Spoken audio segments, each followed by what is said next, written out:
Hello and welcome to Sanatu Zambang. My name is Mariam Pana. Today with me in the studios, I have Nancy from NORSAAC and Rama, the head of productions, Sanatu Zambang. Welcome, ladies. Thank you. Alright, so today we're going to be talking about NORSAAC. What does NORSAAC do? Okay, so NORSAAC is an empowerment for change organization, and we work in the whole of Northern region and in some parts of Upper East and West.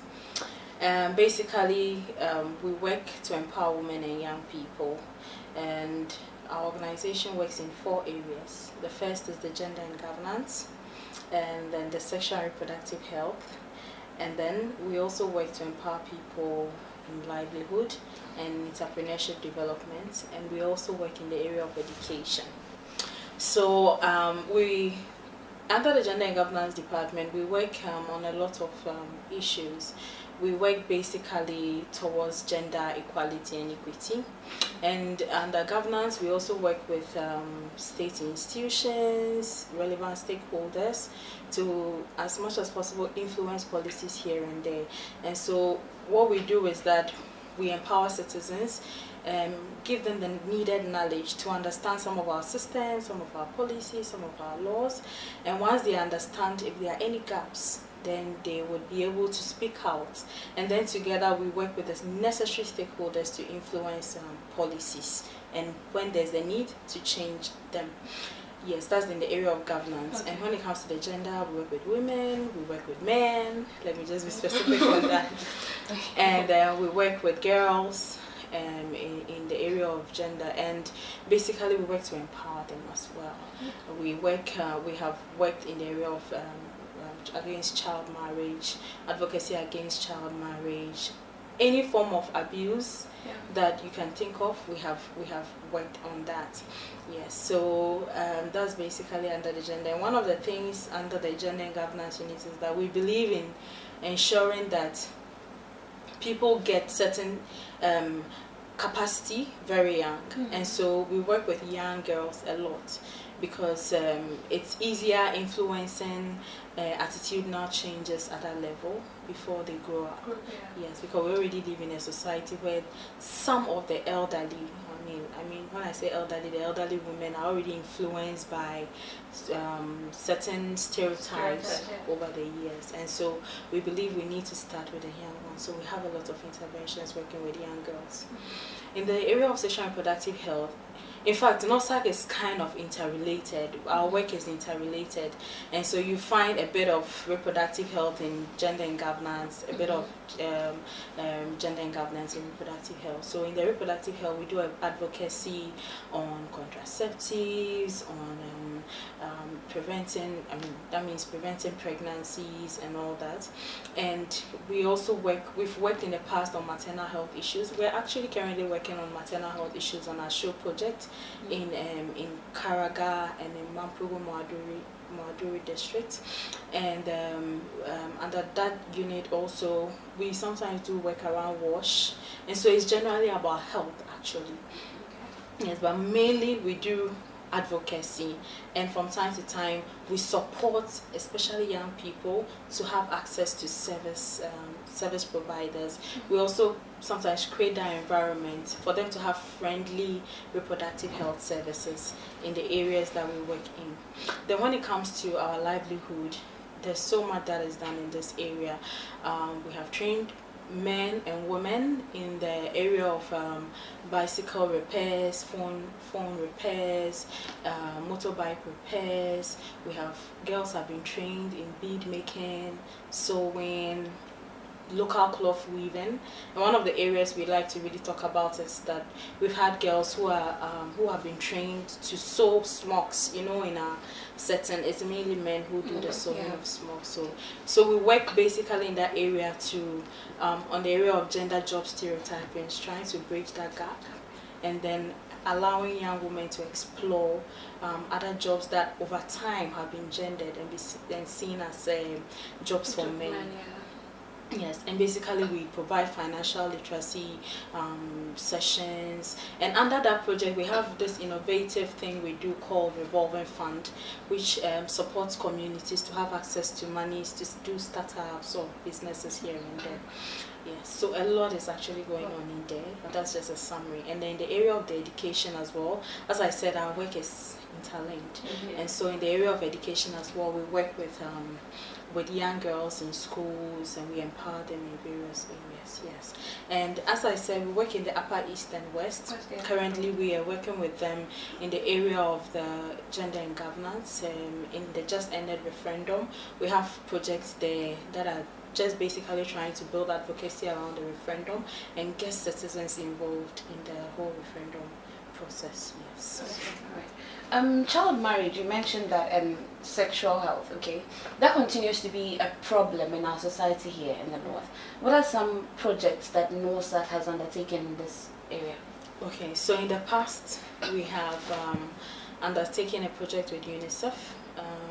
They supported us on the Let the Girls Smile, Say No to Child Marriage project. We did that in mion and then Tolon districts, and that went very well. We supported a lot of girls in clubs. We gave them capacity on how to resist child marriage and where to report cases of child marriage from time to time. Aside that, we also worked with their families. We did what we call the model household, and these households were just given capacity to serve as role models in the communities and to ensure that they help people to understand the need to desist from such practices. Yeah, so we ran that project with UNICEF, and it ended successfully. We were able to rescue a lot of children from child marriage, and I think because of the work we have been doing, people have been able to recognize NORSAAC as a place to, let me just say, a place of refuge when they have some of those challenges. And currently, because of that work, again, we've had funding from UNICEF and UNFPA. This time around, UNFPA, it's on the global action towards accelerating moves to end child marriage in Africa, in some parts of Africa, and it includes Ghana. And so we are currently on that project. We won that funding last year, and we are doing this in Pandai and in Tolon again. So it only tells you that there's a lot going on in Tolon that we need to work on. And so we are currently working on that. It's called the Promoting Adolescent Safe Spaces. And this time around, just aside giving them capacity to understand the need to desist from child marriage, we are also injecting a bit of the reproductive health, drawing them closer to health centers for them to be able to have access to reproductive health information and services, and also trying to give them that, a lot of girls, they lack that bodily integrity. So you can tell a girl that, okay, refuse to get married, or you can tell her that you can use this contraceptive, or you give her the information that to prevent pregnancies, the man should wear a condom and all that. But when it's time to have sex, it's difficult for her to say, please wear a condom. So the girl needs to be empowered enough to be able to make that move and say, hey, if you don't wear the condom, I'm not going to have sex. So that whole package. So what we are doing is that we are getting them mentors, people in those same communities who they look up to guide them, give them that, they build that inner confidence to be able to resist some of those things. So that is what we are doing on the pathway. And again, we are working with families as well. On that project, we are working with the community level stakeholders, and then districts. It's intertwined. So that is the work we are currently doing on child marriage. On reproductive health, I've already mentioned that we are doing a bit of it in the child marriage as well. But on reproductive health also, we have projects running in Mampugu Mwaduri. It's called The Show. And the show project is also around giving adolescents that education, giving their families. So we have grandpa's clubs, grandma clubs, mother clubs, father clubs, adolescent clubs. It's a whole intertwined thing, and it also has a component of supporting mothers. I don't know if you've heard of the whole VSLA concept. It's all running in. So NORSAAC is really intertwined. Whilst we are working, we try to see, okay, if we are working on gender issues and there's a gap, how can we bring in reproductive health? Usually how programs are structured, we work in certain areas. So, for instance, we have a zonal office in Karaga. So if somebody is watching us from Karaga, you can get in touch with our zonal office in Karaga. And then if there's an existing project that is open to getting people from that area in to support them, why not? I'm sure ARMS will be open to welcome you. But one of the other things is that in Tamale, we've worked with the Young Urban Women's project, and currently there are so many young urban women who have had various skills. And so if you contact us, we'll just assign you to one of these young urban women to learn. We have those who have learned bead making, hairdressing, sewing, local cloth weaving, even soap making. Yes, and then tie and dye. So there are so many. There are even those who've learned how to do leather works using these cloths to put around bags, you know, those innovative leather works. So we have all those here. If you want to learn some of those things, right now we may not have like that support. We don't have existing funding support to probably enroll someone all afresh, but we can link you up with these girls and you can learn from them for free. Yes, just maybe you need to get your own stuff. Okay. Yes. Okay, so let's talk about the Day in the Life documentary. What inspired NORSAAC and ActionAid to take up that documentary?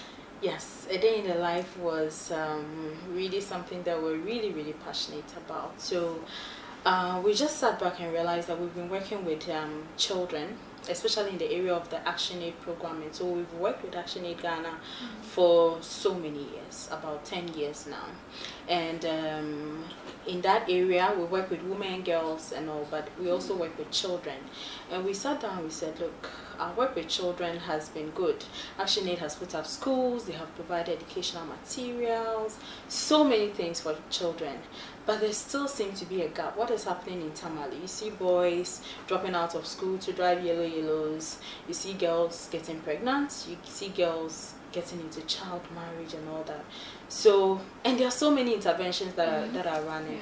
ActionAid Ghana they have what we call the Girls Club, the Young Urban Women's Project, the Young Female Parliament.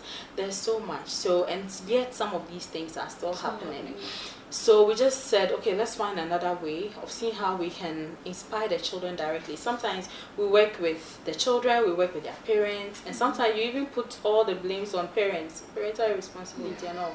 But we said, let's see, how can we also get the children to begin to realize that, okay, I can do this.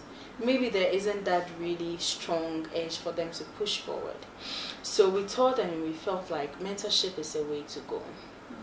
Because sometimes these children do not really see some of these things right in front of their eyes. So let's make them see. Initially the idea was to give them clothes to wear, like you get a child to wear lawyer's clothes, you get a child to wear nursing clothes, those things. That was the initial thought, and we're like, okay, why don't we bring these people closer to them? Right? Why don't we bring these people closer to them? And when I talk about these children, we work with about close to 1,900 children. It's not going to be easy bringing all these children. So we decided that, okay, let's do a documentary. Let's have a few of these children, and then we play it in all the communities so that they have the feel of it. They see their own. So we also said, okay, let's not bring the people to them, let's take them to the people. Let them feel the environment, let them see how it really feels like to be there and understand the work they do and probably be inspired to also do that work. So that was how the Day in the Life documentary was born. And so basically, that was the inspiration behind it. Okay, great. That's right. But what influenced your choice of mentors? Okay, so in fact we had wild dreams. Trust me, we had a lot of wild dreams. We were looking to get pilots. Wow. We were looking to get we actually, the soldiers were not really that much of a wild dream, just that we got the authorization very late, and right and the production was ongoing and we're almost ending actually, so we couldn't. But we had really wild dreams. But then we also looked around and said, okay, these are children we are already trying to see how they can get into the the mainstream ones that are around. Maybe we don't have to push too much. Let's start with the basic ones. Not really, no. A doctor is not basic like that, but like what they can easily relate to. Yeah. So that was how come we came down to using a doctor, to using a banker, to using a musician, a farmer. And then especially with the musician, we're also trying to see sometimes these are people who really influence the thoughts and the actions of these children. So if they see some of these people telling them that, hey, take your education seriously, it may really give that twist. So we also got those people as a result of all these thoughts. Let's see how we can, because if any of the artists in this local setting are organizing programs, sometimes I get very sad. Like you see children walking from as far as Vitin to the stadium. I was staying really close to the stadium, and I used to see all these things, and I was so saddened. They walk all the way, and sometimes by the time they get there, the show is over and they are going back. They don't really give a damn. They just want to see what is happening. So we also realized that these people have a really huge hold on children, and so those were the reasons why we had all those picks for the documentary. Well, I was also part of the production team, so I really witnessed a lot happening on ground. Because actually, for the first time, like I really felt motivated myself when we went to the bank and other places, and even the kids, especially the hospital. They are just around somewhere, but they've never gone inside to even see what is happening. So it was really an eye-opening thing for me when I saw what was happening on the film. Yes, and for children in the peri-urban settings, they've never gone to the bank. Who take them there? Exactly. True. Yes, they've never gone to the bank. So it was also, well, we really wish we could carry all the children there. But one of the ways we also selected the children in the videos was that, in the documentary, was that some of them showed interest. During our engagement, someone said, I want to be a doctor in future. I know this person, I want to be with them.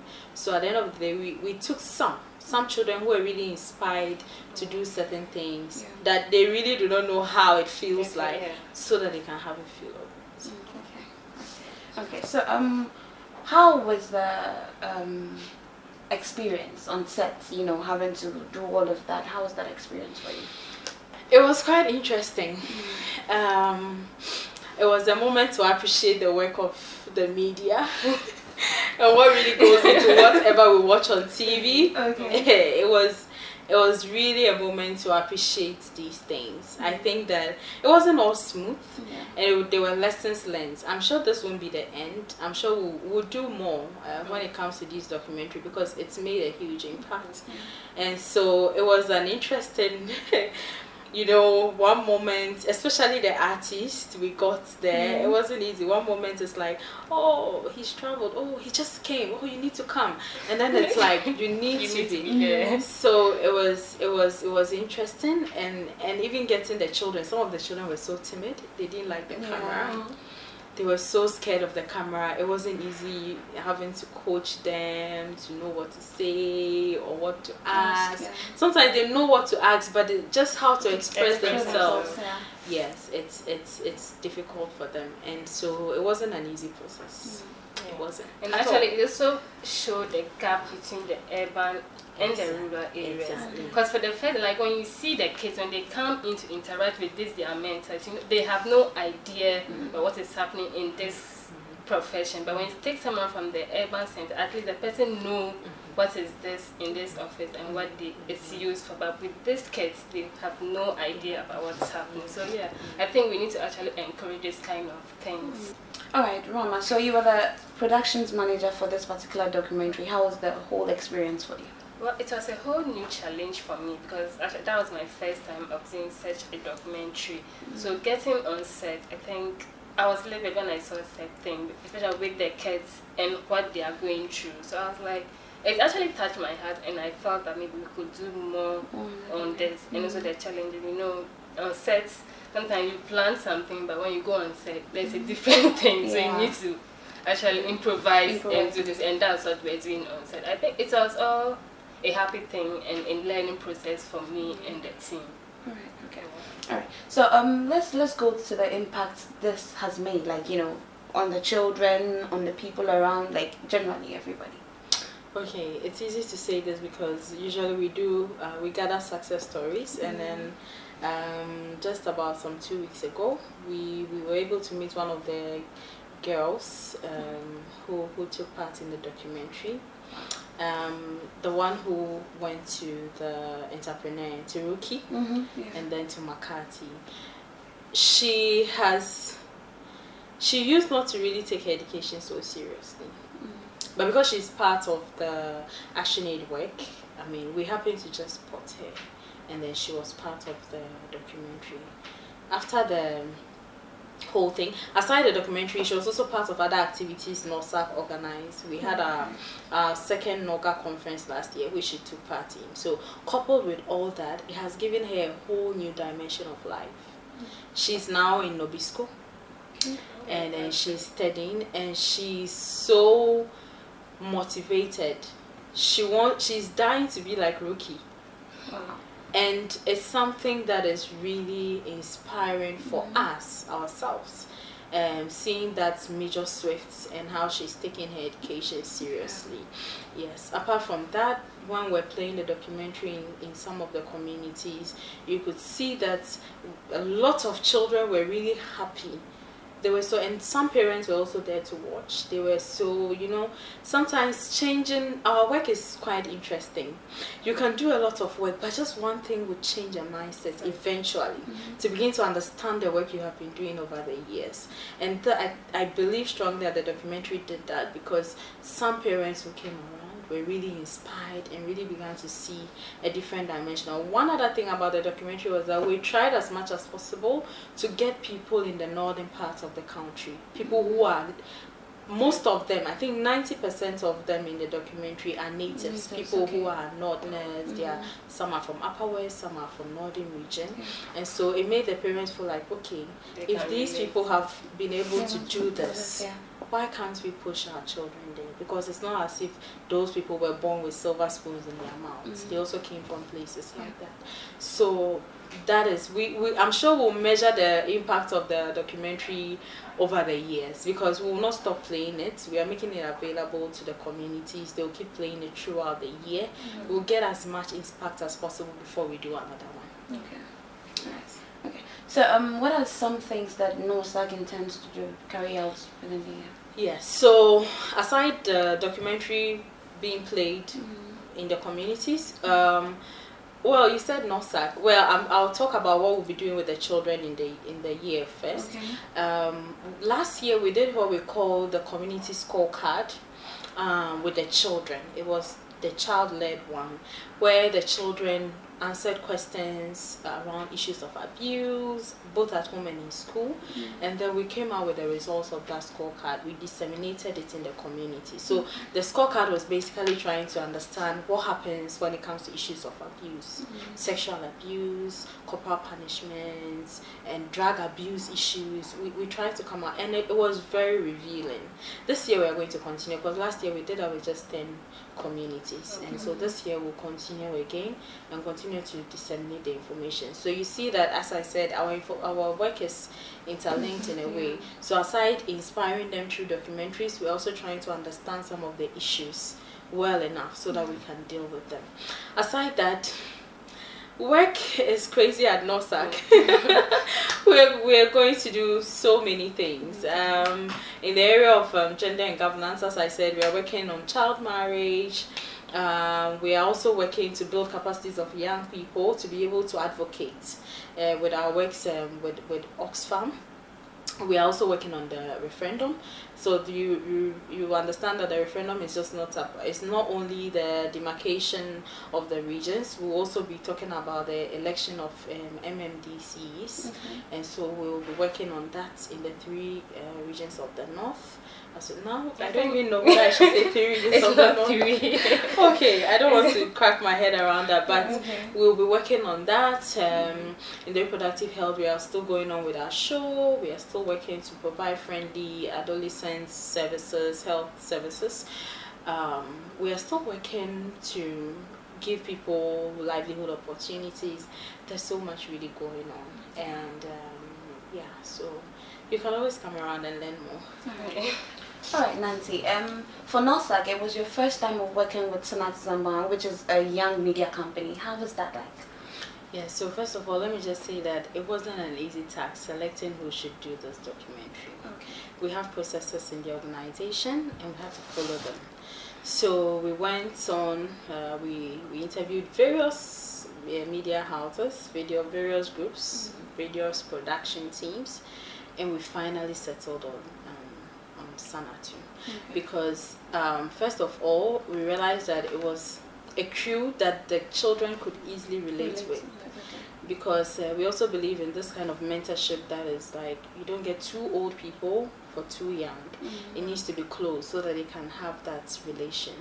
And so that was one of the major things. Even Sanatu was supposed to feature in the documentary because these children we work with, they actually draw for ActionAid Ghana, and so they are into innovative and some of them are very innovative, so we're trying to see how they can get inspired to do work like this.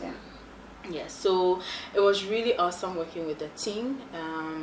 I think that helped to relax the children during the process as well because of the kind of crew that was involved, young people. And I think that NORSAAC as a whole, I remember the day we were watching this documentary, the first cut, everyone was really, really impressed that the young people, it's rare to see young people in these parts of the country doing such work, and it's been inspiring for all of us. All right. Okay. So Rama, for you, working with NORSAAC, how was that like?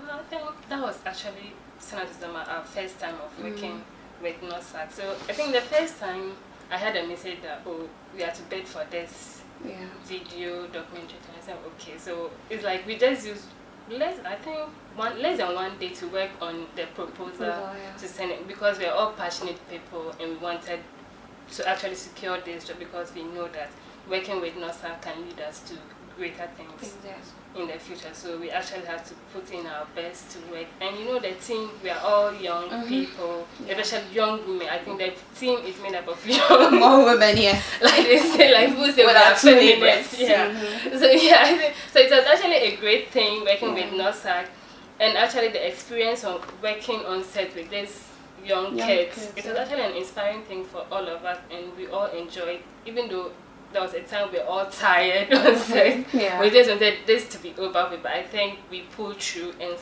like I want to say, like we all did our great for this production. Okay. All right. So let's just say that together we're able to make it come to pass. Okay. All right. Thank you, ladies, for coming. And this has been Sanatu Zambang. See you same time next week.